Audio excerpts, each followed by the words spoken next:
Viu? Muito à vontade. Ligou aqui? Ligou.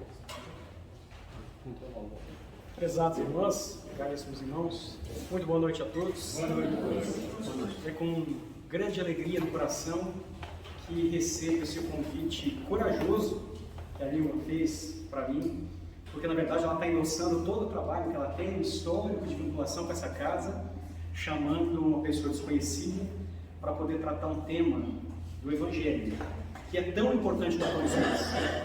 Nós deveremos ter em mente que as palavras que Jesus disse e tudo aquilo que ele vivenciou, o que ele fez, são na verdade roteiros de luz, de libertação para todos nós da humanidade em qualquer época. E a humanidade só é infeliz porque se afasta do Evangelho, porque não o cumpre. Então, que hoje esse bom mestre nos permita então mergulharmos nessas propostas do Evangelho, tentando extrair dali o máximo que esteja a seu alcance. E a respeito do tema da noite, o motivo pelo qual nós trataremos é porque eu imagino que muitos de vocês, assim como eu, acham muito bonito o que está contido no Evangelho segundo o Espiritismo, quando nos diz assim: perdão das ofensas. Acho de uma sublimidade sem tamanho, porém muitas vezes tenho dificuldade de entender o sentido prático do perdão. Diante de uma agressão injusta, diante de uma palavra mal proferida, diante de uma desavença qualquer da vida que todos nós estamos sujeitos, o grande desafio é entendermos por que devo perdoar. Se vocês têm essa mesma inquietude, a mesma ansiedade que eu tenho, então penso que a conversa da noite é para você, assim como ela é para mim. Porque cada vez que eu repito, eu tento me convencer cada vez mais de que existe um sentido prático do perdão e que nos beneficia. Então é exatamente neste mergulho que eu convido todos a poderem participar. Então, para que nós possamos entender o perdão das ofensas, é necessário que, em primeiro lugar, nós possamos seguir a sequência real dos eventos, para tentarmos entender, então, como ele se encaixa. Porque, ao que me consta, perdão das ofensas só existe se, em primeiro lugar, vier a ofensa, para que depois exista o perdão. Apesar do título, perdão das ofensas, mas primeiro vem a ofensa, para depois surgir o perdão. Por que eu saiba só telefone celular que tem modo pré-pago, não é? Ou já existe ofensa pré-paga, perdão pré-pago? Ó, tá aqui, ó, eu te dou 3 perdão, agora você pode me ofender 3 vezes quando você bem entender. É assim que funciona? Então, primeiro existe o processo da ofensa, para que depois exista o perdão. Então, se quisermos compreender o perdão, precisamos, em primeiro lugar, entender o que vem a ser a ofensa.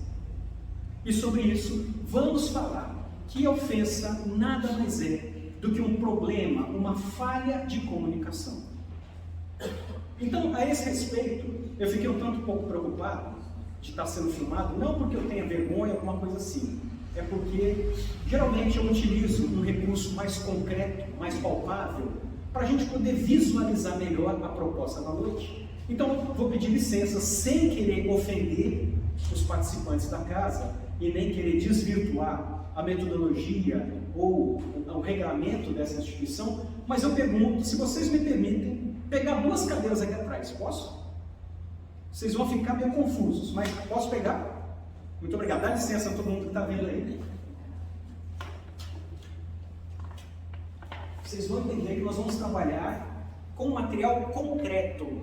Concreto não no sentido de cimento, com pedra, alguma coisa assim, mas concreto, de palpável. Porque senão ia ficar totalmente sem sentido. Eu vou chegar um pouquinho mais para cá, só para ver se o pessoal de lá consegue enxergar. Será que o áudio vai dar? Muito bem. Então, a partir de agora, nós temos uma proposta concreta para entendermos como se estabelece o mecanismo da ofensa e depois podemos compreender o sentido prático do perdão. Então, nesse instante, isso aqui não é mais uma cadeira. Acabou de transformar-se, na sua imaginação, num indivíduo. E eu vou chamá-lo de indivíduo A. Entenderam? Então, o que é isso aqui? Indivíduo A. Eu estou achando ele meio cara de pau, vocês não acham? Não, gente. Então, se esse aqui é o indivíduo A, isso aqui é o quê? Vocês têm trabalho de desobsessão na casa, não tem? Tem? Então, eu vou recomendar ao pessoal que venha no dia do tratamento espiritual, porque isso aqui é uma cadeira, gente. É claro, eu fiz uma brincadeira, porque eu falei, esse aqui é o indivíduo A, e isso aqui é uma cadeira.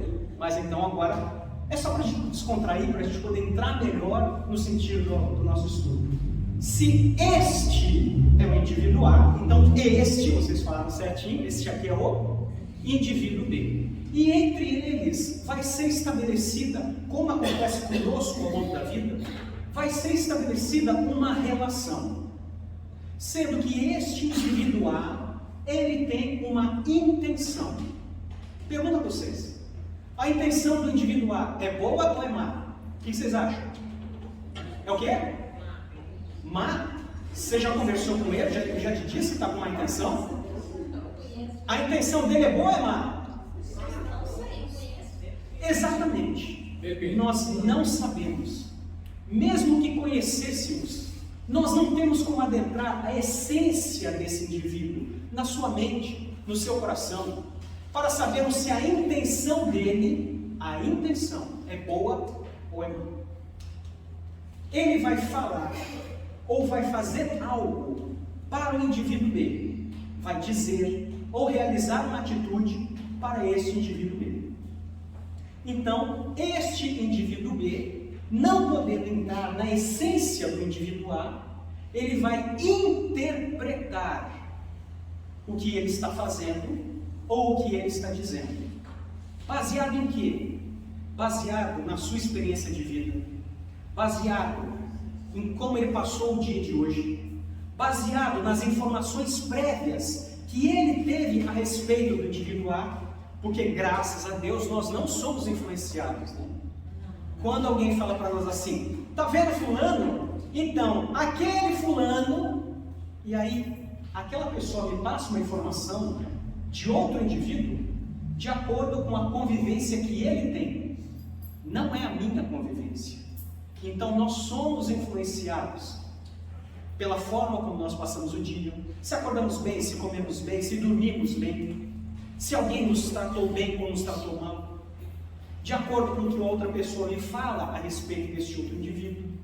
Então nós somos influenciados, e baseado nisso, eu tenho o meu histórico, a minha vivência, o meu temperamento, para interpretar o que esse indivíduo está falando ou ele está fazendo. Compreenderam? Então, digamos que o indivíduo A tenha uma boa intenção, e ele fala ou faz algo para o indivíduo B, e o indivíduo B interpreta como sendo uma coisa boa. Isso é a maioria dos relacionamentos que nós temos. Pessoas dotadas de boa intenção falam ou fazem algo que o outro interpreta como sendo algo bom. Na maioria das nossas relações humanas acontece isso. Mas pode ser que o indivíduo A tenha uma boa intenção, e o indivíduo B, baseado na sua experiência, no seu dia, no que disseram a respeito dele, interpreta de uma forma má o que ele estava dizendo ou o que ele estava pensando. Graças a Deus, isso não acontece aqui no Maria Lobato. Mas na casa espírita que eu frequento, muitas vezes, o dirigente da instituição chega para a pessoa que está vindo pela primeira vez na casa espírita e ele diz a seguinte: olha, é recomendável que você venha participar da palestra, que tome o passe, que, se possível, venha participar conosco de um trabalho fraterno. Nós temos campanha do quilo, nós temos a peregrinação, nós temos distribuição de cesta, e você está convidado como uma forma de tratamento para você. E esse indivíduo, interpretando que o dirigente quer é somente mão de obra gratuita, ele diz assim: tudo bem, nesse final de semana eu não posso, mas no outro eu virei. E quando que é esse outro? Nunca. Porque ele interpretou de maneira ruim a boa intenção desse indivíduo. Aqui isso não acontece, graças a Deus. Mas na casa espírita que eu frequento, isso acontece direto.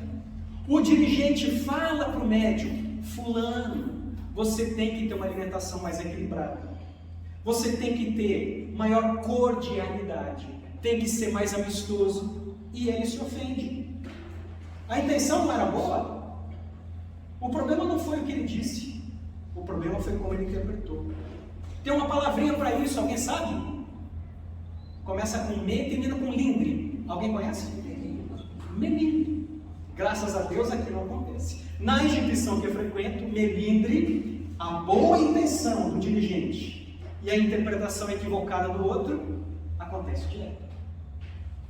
Mas pode ser também que de fato esse indivíduo tem uma má intenção. E às vezes esse indivíduo interpreta a intenção má. Mas também pode acontecer do indivíduo ter uma intenção ruim e ele interpretar como sendo uma intenção boa. Conseguiram compreender então que nós temos no máximo 4 possibilidades? Intenção boa, interpretação boa. Intenção boa, interpretação má. Intenção má, interpretação má. Ou interpretação má, intenção má e interpretação. Entenderam as 4 possibilidades? Então eu pergunto a vocês: se o indivíduo que fala ou faz tem uma intenção e eu não consigo descobrir, na verdade, qual é a sua intenção, o que está em jogo? Concordam comigo que o que está em jogo é a interpretação que eu dou para um fato ou para uma palavra que me foi dita? Sim ou não? Faz sentido isso para vocês ou não? Sim ou não, gente? Eu preciso saber. Senão eu não posso continuar meu raciocínio. Então, grande surpresa da noite. Aquilo que nós chamamos de ofensa não tem a ver com o que este indivíduo fala ou com o que ele faz. Tem a ver com a forma como eu interpreto o que ele me disse ou o que ele me fez. Então é um erro nós dizemos: fulano me magoou. Você sentiu-se magoado em função do que ele te disse ou do que ele te fez, porque você escolheu interpretar como uma coisa ruim, sem compreender a essência, a natureza, a intenção do indivíduo. Isso faz sentido para vocês? Por isso que o perdão, nós deveremos entender, está vinculado à mágoa, à ofensa que eu sinto do que me foi dito ou do que me foi feito. Então a chave não está nele, porque eu não controlo ele, mas eu controlo a mim mesmo. Vamos nos socorrer da natureza para a gente poder compreender um pouco mais como isso vai repercutir sobre nós. Existe uma ciência chamada etologia, ciência do comportamento, e estuda o comportamento animal. Quem faz medicina veterinária, quem faz biologia, estuda etologia, ciência do comportamento animal. Diferente da psicologia, que estuda o comportamento psicológico humano. Diferente da antropologia, que estuda o indivíduo, ser humano, como ser humano. Diferente da sociologia, que estuda o ser humano como membro de uma sociedade. Então a etologia, ciência do comportamento, interpreta o comportamento animal. E claro, nós estaremos vinculados a isso. Então na natureza o que acontece? A etologia nos explica. Quando nós encontramos 2 animais, um caçador e uma caça, ou um predador e uma presa, No instante em que o caçador vai tentar caçar, o caçador, o animal caçador, ele tem nas suas costas, sobre os rins, todo mundo sabe que existe rim, né? Sim ou não? Sim. É importante, gente, porque pode ter alguém que de repente não saiba. Sobre os rins, nós temos um rim de cada lado, que é atrás. Sobre os rins nós temos duas glândulas, que a nomenclatura antiga dizia exatamente onde ela estava. Aqui é o rim, e em cima do rim, chamado suprarrenal, ou acima dos rins. Isso é nome antigo. O nome atual é adrenal, que significa junto dos rins. Na mesma coisa. Talvez você nunca tenha ouvido falar em adrenal, mas eu tenho certeza que você conhece a substância que a adrenal produz. Porque a adrenal produz, aí você pega a palavra do lugar onde ela é produzida, adrenal, e a substância produzida é adrenalina. Já tinha ouvido falar em adrenal? E adrenalina? Sim. Todo mundo já ouviu falar. E o que a adrenalina faz? A adrenalina é um hormônio que é jogado na corrente sanguínea e prepara o organismo para o combate. Os músculos ficam em ponto de explosão. O coração acelera. A respiração se torna mais intensa. Porque o predador, para ele ir atrás da presa, ele vai ter que correr. E vai ter que gastar muita energia nisso. E a presa, ou o animal caçado, que também é animal, também tem adrenal. Então ele também produz adrenalina. Para fugir ou para combater o predador. Entenderam isso? No instante em que vai ocorrer a caça, caçador e caça estão encharcados de adrenalina, preparados para a luta. A esta situação fisiológica, a etologia, e aí podemos dizer também a medicina humana, dá um nome. Essa situação em que o corpo está encharcado de adrenalina chama-se estresse. Sim, aquela palavra que você usa no dia a dia, o estresse é uma situação do cotidiano em que grande quantidade de adrenalina é jogada na corrente sanguínea e o coração acelera, a respiração fica mais intensa e os músculos ficam em ponto de explosão. Já pegamos o que queríamos lá da etologia. Isso acontece com o leão e com a zebra e acontece conosco, seres humanos. Porque o nosso corpo, quer queiramos ou não, é um corpo animal. Nós temos adrenais, então nós produzimos adrenalina. Aí esse indivíduo fala ou faz alguma coisa. Eu interpreto como sendo uma agressão, como sendo algo danoso para mim. É fisiológico. No instante em que eu percebo a agressão, a minha adrenal libera adrenalina e como eu fico? Preparado para a luta. É fisiológico, é do corpo animal. Nós não temos controle sobre isso. Sobre a descarga de adrenalina, nós não controlamos.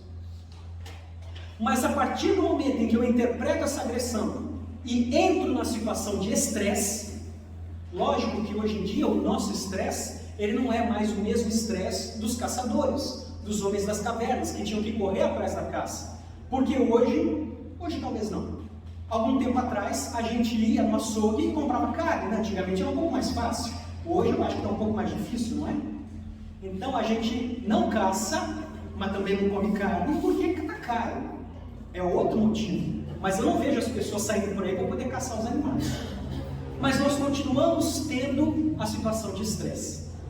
Só que não é mais para caçar. É quando eu me sinto na condição de caçar. E aí o que acontece? Com o corpo encharcado de adrenalina, o espírito responde ao estímulo. De que forma? Se for um espírito ainda no início da sua jornada evolutiva, poderíamos dizer, quase saído das mãos do Criador, ele vai ter uma resposta compatível com aquilo que Kardec diz. Lá, a partir do item 100 de O Livro dos Espíritos, nós temos do item 100 até o 114, não são perguntas, é dissertação, é Kardec escrevendo. E a partir dali, nós temos então Kardec falando sobre a escala espírita. E ele nos fala que existem 3 ordens de espíritos: imperfeitos, bons e puros. Olha que interessante, Kardec era bondoso. Ele não falava espíritos maus, ele falava imperfeitos, bons e puros. E aí, lá entre esses espíritos imperfeitos, uma grande característica que Kardec coloca é o seguinte: predomínio da natureza material sobre o espírito. Volto a repetir: predomínio da natureza material do corpo sobre o espírito. Então vem a descarga de adrenalina. E naquele instante, quem é mais forte? O corpo ou o espírito? O corpo. Então o espírito, que ainda não domina a matéria, deixa-se motivar por aquela descarga de adrenalina, e muitas vezes ele responde naquela descarga de adrenalina. Lembra? O estresse prepara o animal para quê? Para a luta. Então o espírito, ainda no início da jornada, diante da ofensa, o que ele faz? Revida. Predomínio da natureza animal sobre o espírito.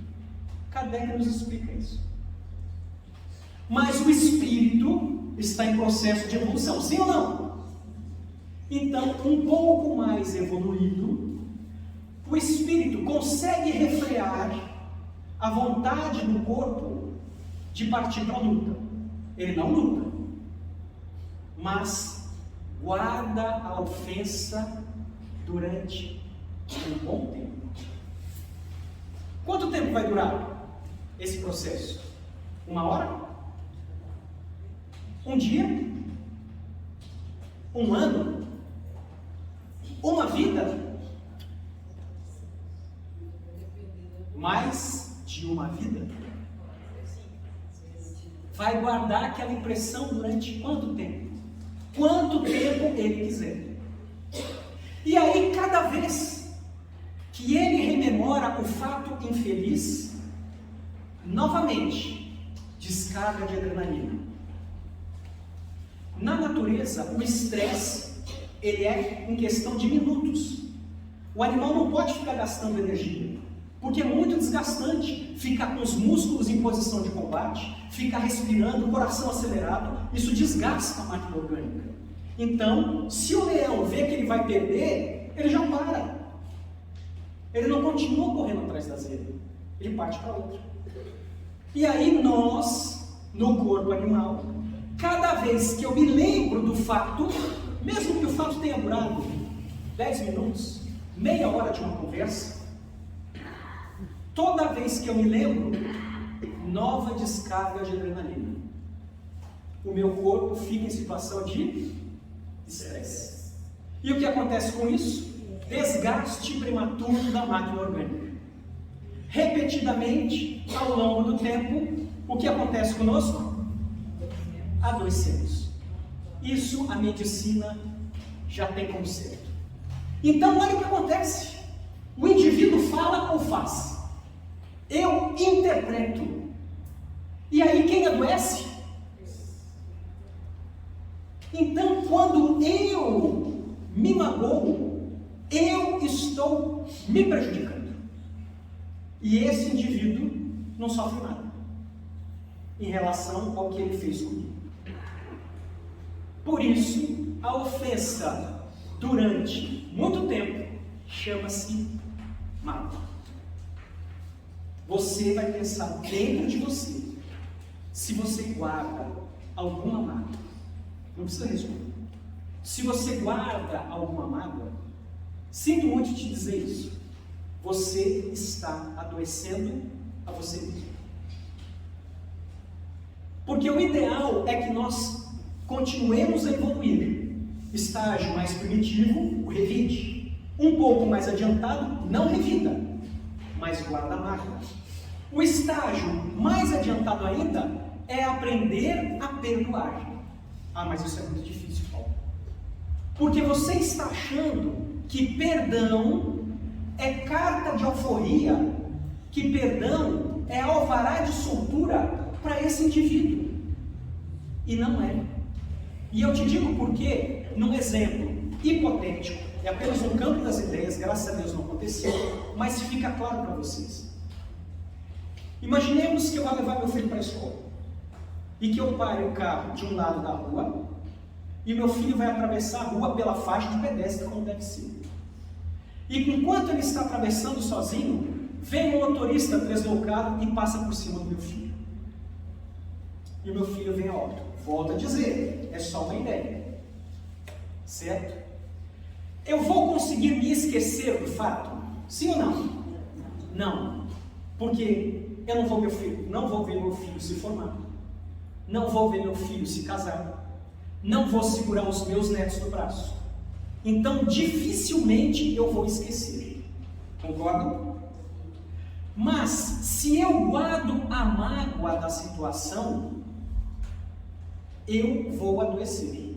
Então, como que nós vamos resolver essa situação? Dando um novo sentido à palavra, ressignificando o ato ou a palavra infeliz.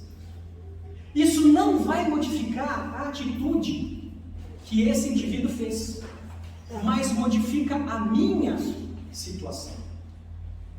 Porque se eu falar para esse motorista que passou por cima do meu filho, eu te perdoo, vocês acham que com isso ele vai continuar respondendo para a justiça, sim ou não? Se eu falar para ele, eu te perdoo, sim ou não? Ele vai responder à justiça?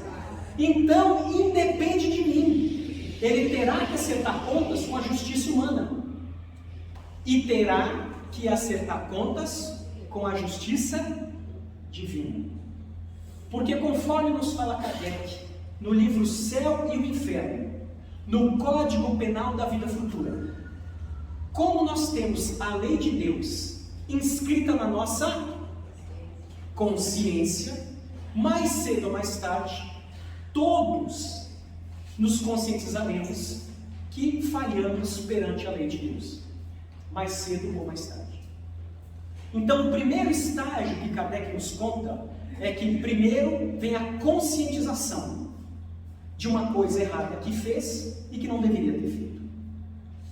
Da conscientização surge o arrependimento, que Kardec chama de expiação. É um arrependimento, um sofrimento moral, porque fala, eu não devia ter dito, eu não devia ter feito, mas fez. Quanto tempo vai durar esse sofrimento? Até que o indivíduo queira chegar no terceiro e último estágio que Kardec nos conta: reparação. Só arrepender-se da coisa errada não é suficiente. É necessário reparar o erro. Então, mesmo que eu desenvolva o perdão sobre o indivíduo A, ele vai ter que passar pela conscientização, expiação e reparação. É da lei de Deus. Então eu gostaria que vocês entendessem isso. O perdão é para ele? Sim ou não? Então para quem é o perdão? Para nós, para me libertar da coisa errada que até hoje eu, relembrando, provoca sobre mim malefícios, doenças que encurtam a minha vida e me tornam pessoa infeliz. Então, perdoar não é liberar esse aqui do que ele fez, é me libertar do mal que eu causo a mim mesmo por guardar mágoas. Por quanto tempo? Por quanto tempo eu quiser. Então, o perdão é libertador. Não para ele, para mim. Porque eu me liberto dos malefícios, me liberto das doenças que eu mesmo causo sobre mim mesmo. Isso é porque nós ainda estamos no terceiro estágio, lembra que eu falei? Estágio mais primitivo, revide. Segundo estágio, guardar a mágoa. Terceiro estágio, aprender a perdoar. Mas algum dia, se Deus quiser, eu chegarei no estágio em que, mesmo ele tendo má intenção, eu não verei o mal, porque eu aprenderei a ver apenas o bem, mesmo onde existe o mal. Não se ofender, não se magoar. Quantas vezes vocês já ouviram falar de histórias de pessoas que chegavam para o Chico e falavam assim: mas Chico, você não viu o que aquele lá disse ou fez em relação a você? Ah, meu filho, estava num dia infeliz. É porque ele está doente. É não enxergar o mal, mesmo que a pessoa esteja repleta de más intenções. Porque digamos que esse indivíduo esteja repleto de más intenções. Vamos a uma outra comparação. Se hoje fosse meu aniversário, não é, infelizmente, mas digamos que fosse, e o senhor, como é que é o nome dele? Desculpa, como é que é o nome do senhor? Aristeu. Digamos que o senhor Aristeu soubesse que hoje era meu aniversário. Não é. Depois eu digo para o senhor quando que é, porque aí ele dá um presente. Mas digamos que fosse hoje, e o senhor Aristeu viesse com um presente para me dar. Se eu digo para ele que eu não quero presente, quem fica com o presente? Quem? Quem fica com o presente? O senhor Aristeu. Se ele vem com a intenção de me magoar, e eu não aceito a mágoa, não aceito a ofensa, com quem fica a intenção? Gastou energia à toa, não alcançou o seu objetivo, e talvez seja até um motivo a mais para ele ficar com raiva de mim. E se ele fica com raiva de mim, quem fica doente? O perdão é para quem perdoa, não é para quem é perdoado. Vocês entenderam? Vamos ver se vocês entenderam mesmo? Posso fazer uma pergunta provocativa? Mas é provocativa. Vocês vão se chocar com a minha pergunta. Vocês vão ter um sobressalto, vocês vão encostar na cadeira, e depois eu vou conduzir o raciocínio para vocês verem se faz sentido ou não. Repito, a pergunta é provocativa. Vocês já perdoaram Deus? Eu não falei que a pergunta era provocativa? Porque todo mundo fica assim: mas como assim perdoar Deus? Não é a reação que a gente tem? Então vamos pensar. Este é Deus, este sou eu. De acordo com o que Kardec coloca, tanto no livro dos Espíritos, como no livro A Gênese, Deus tem os seus atributos. Um desses atributos, dos 8 que Kardec apresenta, um desses atributos é: Deus é infinitamente justo e bom. Perceberam o grau, a intensidade? Infinitamente justo e bom. A bondade de Deus é infinita. Se a bondade de Deus é infinita, quanto de maldade que Deus tem?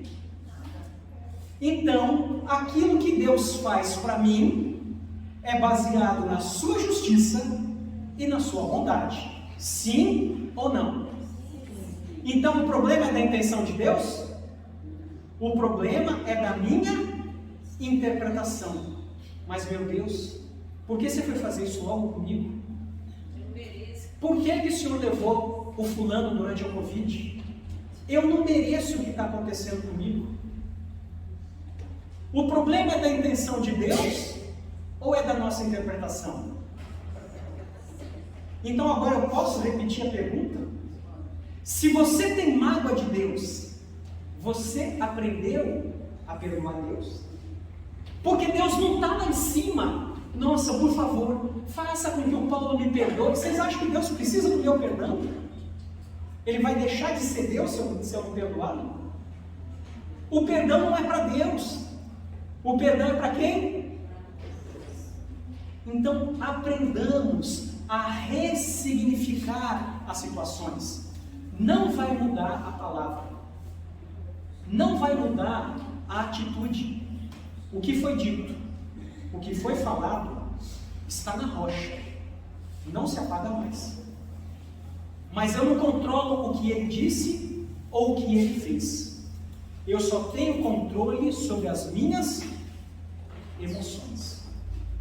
Por isso, aprender a perdoar as ofensas é aprender a dar um novo sentido, ressignificar, transformar aquilo que hoje me faz mal em algo que não mais me prejudique. Faz sentido isso para vocês? Eu falei que a proposta da noite era essa.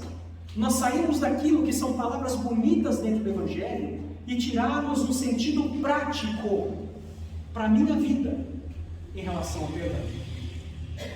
Eu não controlo o que o outro fala ou faz, mas eu posso e preciso aprender a controlar como eu me sinto, como eu reajo em função daquilo que fazem comigo. Não é por outro motivo que Jesus, no Sermão da Montanha, disse a todos aqueles que o ouviam, mas dirigindo-se a toda a humanidade: ouviste o que foi dito aos antigos: amarás a teu próximo e odiarás ao teu inimigo. Eu, porém, vos digo: retribuí o mal com o bem, amai os vossos inimigos, fazei o bem aos que vos odeiam, orai pelos que vos perseguem e caluniam, para que sejais filhos do vosso Pai que está no céu, que faz nascer o seu sol sobre maus e bons, e faz cair chuva sobre justos e injustos. Porque se fizeres apenas aqueles que vos amam, o que fazeis de diferente em relação aos gentios? Sede, pois, vós outros perfeitos, como perfeito é o vosso Pai que está no céu. Que possamos, algum dia, sabermos com o coração de cor o real significado dessas palavras. Que possamos aprender a colocá-las em prática, agradecendo ao bom Deus pelos desafios que Ele nos manda, não para nos castigar, mas para nos ensinar que é necessário desenvolvermos o perdão como forma de nos libertarmos da mágoa, porque o mal pertence a quem o pratica e não a quem o recebe. Recordando Joana de Ângeles, que nos fala: o mal que me faz mal não é o mal que me fazem. O mal que me faz mal é o mal que eu faço, porque isso me torna mal. Que o Senhor, portanto, nos abençoe. E eu agradeço muito a vocês, e em especial para os nossos dois amigos cara de pau, que nos ajudaram muito nessa noite. Muita paz a todos. Obrigado.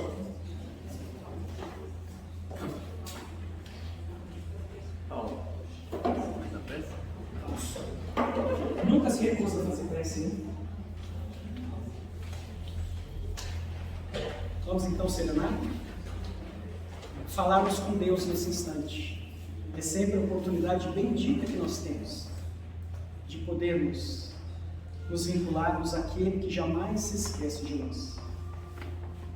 Diante dos desafios da vida, a que todos nós, sem exceção, somos expostos no nosso dia a dia, seja em casa, seja no trabalho, durante o nosso caminhar na rua, ou no transporte coletivo, em qualquer outra situação, até mesmo diante da fechada no trânsito, que possamos compreender sempre que cada espírito encontra-se no seu processo e no seu estágio evolutivo, e que não vai ser eu desenvolvendo a mágoa, a raiva do outro, que isso vai fazer com que ele acelere a sua marcha, mas que ao contrário, isso me impede de seguir adiante, que atravanca o meu progresso, que me escraviza, que me prende ao passado, ao invés de me projetar para o futuro.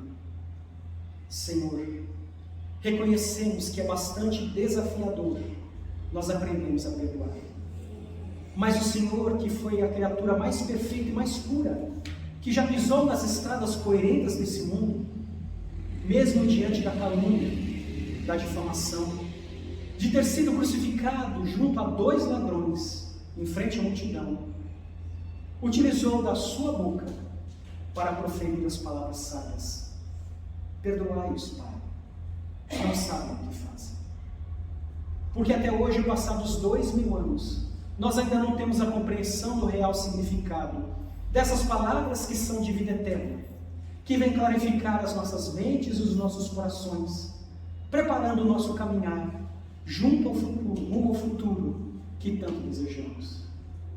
Auxilia-nos, pois, a fazermos diariamente a nossa jornada, a travarmos a nossa luta íntima para nos livrarmos da imperfeição, construindo dia a dia, hora a hora, o ser que o Senhor imagina que nós possamos ser.